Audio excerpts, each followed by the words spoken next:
We do begin with the holiday weekend weather and travel. Let's take a live look outside at Philadelphia's airport as more than 45 million Americans are on the move. TSA screening more than 3 million people alone on Friday, one of the busiest days ever. And as we track rounds of severe weather for parts of the South today with KABC meteorologist Leslie Lopez, I want to get straight out to our Melissa Adon live in Santa Monica Beach in California. So Melissa, let's start with air travel because as we look ahead to folks returning home, which days are expected to be the busiest this week? Sure thing, Morgan. We're looking at what later today, Sunday, then tomorrow, Monday, to be those busiest days for the return. However, after we saw that record-breaking travel on Friday of 3 million passengers screened by TSA, it's a toss-up, right? What are we expecting to see? Are folks going to continue on their vacations and maybe have busier airport travel also on Tuesday or Wednesday to take advantage, right? That longer break. It has been really remarkable, though, because that air travel has increasingly increased year over year since the pandemic. And Melissa, what are the roads looking like? How are the roads? The roads even busier. Again, another record-breaking time here for Memorial Day weekend.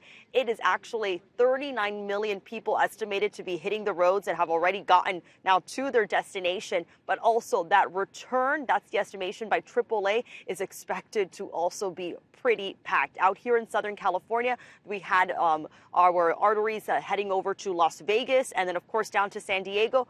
Totally packed. And you're seeing the same over in the Northeast, right? That Jersey shoreline, we saw the highways just jam-packed with cars. The best advice there is to leave early in the morning. Yeah, leave early. Such good advice there. I know a lot of people want to be where you are, and that is the beach. So lastly, for folks hitting the beach, experts are warning about early shark sightings. What do they need to know?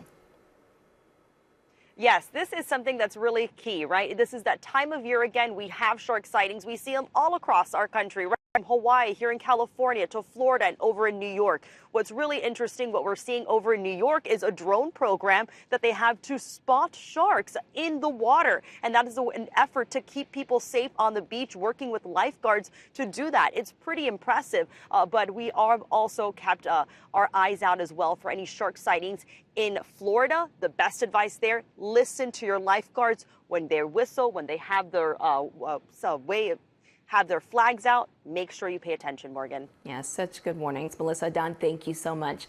Now let's get a check of the weather. Leslie Lopez with our station here in LA is actually here with us from LA. So Leslie, we know parts of the country are dealing with the washouts, so may not be able to get to the beach. You're right. Everybody wants to be there, but not everyone can get there. That's exactly right. And right now, I mean, we're talking about a northeaster. Now, this nor'easter is moving out towards the northeast. And listen, it's moving away from the region. So the good news is we're going to see this really turn into some very light spotty showers through today and then really exit by tomorrow. Some lingering, maybe pop-up shower here or there, but not much left over. Then we head out towards the mid-south. I mean, this is where we're talking about some severe weather, and this is where we're really dealing with some big threats. Flood watches are going to continue to stay in effect all the way through Monday at 7 p.m. Why? 2 to 5 more inches of rain from the Texas Panhandle all the way up to Springfield, out towards Little Rock, Arkansas. And listen, it is going to be a severe weather threat, not just rain, but it's also hail, it's thunderstorms, it's a potential for some tornadoes too. We have a really big divide. I mean, this is the jet stream that we're looking at dividing the country.